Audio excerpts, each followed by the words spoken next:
Class 12 এর new সিলেবাসে 3rd সেমিস্টারে যে প্রোজ সেকশন রয়েছে, প্রোজ সেকশনের যে প্রথম গল্প the night train at Deoli, সেই গল্পের সেকেন্ড পার্ট আজকে স্টার্ট করব। প্রথম পার্ট অলরেডি কমপ্লিট করেছি, খুব অল্প 7 মিনিটের একটা ভিডিও। তো যারা প্রথম পার্ট দেখোনি তারা অবশ্যই প্রথম পার্টটা দেখে নাও, তারপর দ্বিতীয় পার্টটা দেখবে। তবে আমি এই যে ভিডিওটা বানাচ্ছি, এই ভিডিওটার ডেসক্রিপশনে লিঙ্ক দিয়ে দেবো, পারলে সেখান থেকেও দেখে নিতে পারো। তাহলে চলো এবার দ্বিতীয় পার্টটা শুরু করি। আই ওয়াজ 18, আমার বয়স ছিল তখন 18 বছর। ভিজিটিং মাই গ্র্যান্ডমাদার, আমি আমার দিদার বাড়িতে বেড়াতে যাচ্ছিলাম। And the night train stopped at Deoli, রাত্রি ট্রেনটা দেওলিতে এসে পৌঁছালো। A girl came down the platform selling baskets, একটা মেয়ে ঝুড়ি বিক্রি করতে করতে প্ল্যাটফর্ম দিয়ে আসছিল। ইট ওয়াজ আ কোল্ড মর্নিং, সময়টা ছিল শীতের সকালবেলা। অ্যান্ড এবং দ্য গার্ল হ্যাড এ শাল থ্রন অ্যাক্রস হার শোল্ডার্স, মেয়েটির কাঁধের ওপর একটা শাল ঝোলানো ছিল। Her feet were bared and her clothes were old, but she was a young girl. Her feet were bare, তার পা দুটো ছিল উন্মুক্ত। উন্মুক্ত বলতে তার পায়ে কোনো জুতো বা চটি ছিল না। And her clothes were old, তার পরনে যে জামা কাপড় ছিল সেই জামা কাপড় অত্যন্ত পুরানো। বাট কিন্তু সি ওয়াজ আ ইয়াং গার্ল, মেয়েটি ছিল যুবতী মেয়ে। Walking gracefully and with dignity, মেয়েটি তার সৌন্দর্যতা এবং সম্মান নিয়ে চলাচল করছিল। এখানে এই গ্রেসফুলি কথার অর্থ হলো সৌন্দর্যতা বলা যেতে পারে, আর ডিগনিটি কথার অর্থ হলো সম্মান। অর্থাৎ মেয়েটা যে ঝুড়ি বিক্রি করছিল বলে এটা নয় যে মেয়েটার কোনো সম্মান বা সৌন্দর্যতা ছিল না। তার যে চলন বলন, তার যে সম্মান, সে নিজের মতো করে চলছিল।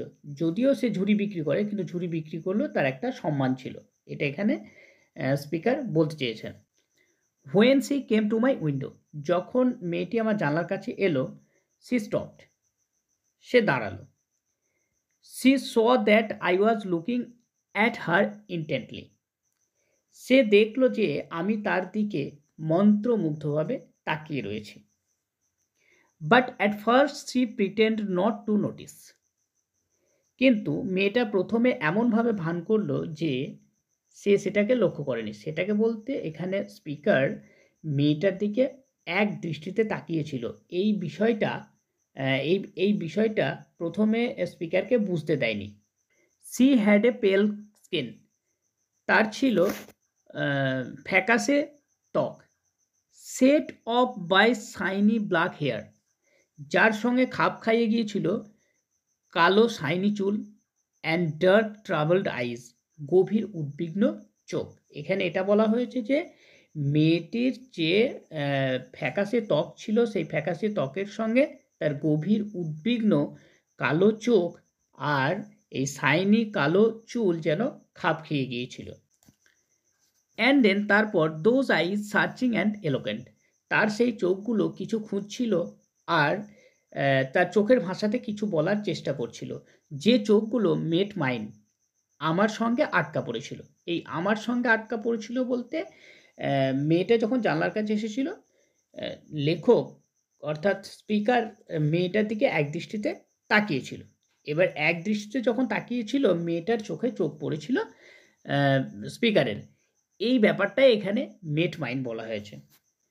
C stood by my window for some time, মেয়েটি কিছু সময় আমার জানলার কাছে দাঁড়িয়ে রইল। And neither of us said anything, আমরা কেউ কাউকে কোনো কথা বলিনি। But when she moved on, যখন মেয়েটি চলতে শুরু করলো, I found myself leaving my seat and going to the carriage door, আমি আমার সিটে আর নিজেকে ধরে রাখতে পারলাম না। আমি ছুটে গেলাম বগির দরজার কাছে। And stood waiting on the platform looking the other way, অন্যদিকে তাকিয়ে আমি প্ল্যাটফর্মে কিছুক্ষণ দাঁড়িয়ে রইলাম। I walked across the tea stall, আমি চায়ের দোকানের দিকে এগিয়ে গেলাম। A kettle was boiling over on a small fire, অল্প আঁচে কেটলিতে চা সিদ্ধ হচ্ছিল।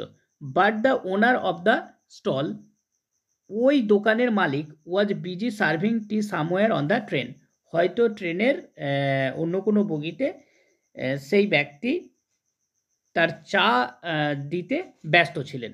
দ্য গার্ল ফলোড মি, মেয়েটা আমাকে অনুসরণ করলো বিহাইন্ড দ্য স্টল, চায়ের দোকানের পিছনে, অর্থাৎ চায়ের দোকানের পিছনে মেয়েটা আমার সঙ্গে দেখা করলো। Do you want to buy a basket, she asked. মেয়েটি আমায় জিজ্ঞেস করলো, তুমি কি একটা ঝুড়ি কিনতে চাও? They are very strong, made of finest cane. এই যে ঝুড়িগুলো দেখছো, এই they are very strong, they are very strong, তারা খুবই শক্ত। তারা বলতে এখানে ঝুড়িগুলোর কথা বলা হয়েছে। ঝুড়িগুলি খুবই শক্ত, এগুলো অথেন্টিক, মানে সব থেকে সুন্দর বেত দিয়ে তৈরি। No, I said, I don't want a basket. আমি বললাম, না না, আমার কোনো ঝুড়ি চাই না। We stood looking at each other for what seemed a very long time and she side.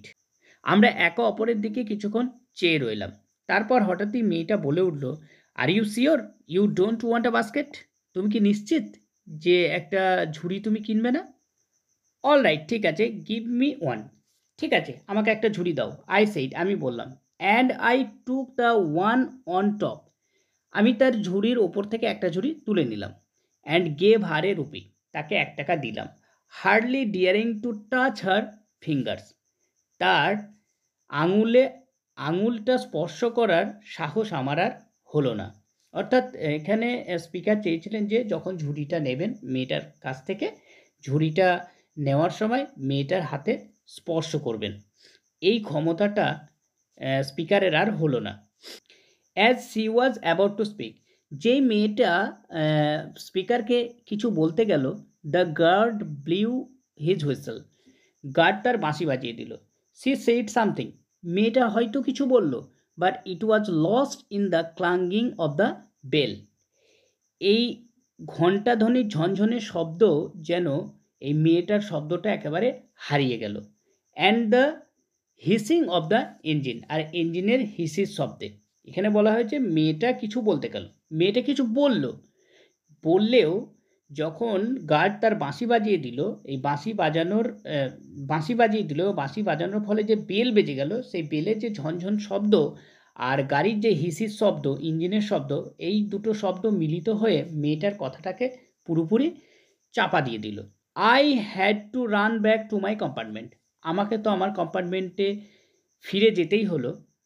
The carriage শাডার্ড, বগি একেবারে কাঁপতে লাগলো। অ্যান্ড জল্টেড ফরওয়ার্ড, এবং দুলতে দুলতে সামনের দিকে এগিয়ে গেল। I watched her as the platform slipped away, যতক্ষণ না প্ল্যাটফর্মটা পেরিয়ে যাচ্ছে ততক্ষণ আমি মেয়েটার দিকে লক্ষ্য রাখলাম। She was alone on the platform, মেয়েটা প্ল্যাটফর্মে একাকী ছিল। And she did not move, সে আর গেল না। But she was looking at me and smiling, মেয়েটি প্ল্যাটফর্মে দাঁড়িয়ে আমার দিকে তাকালো এবং হাসলো। আই ওয়াচড হার, আমি ততক্ষণ তাকে দেখলাম।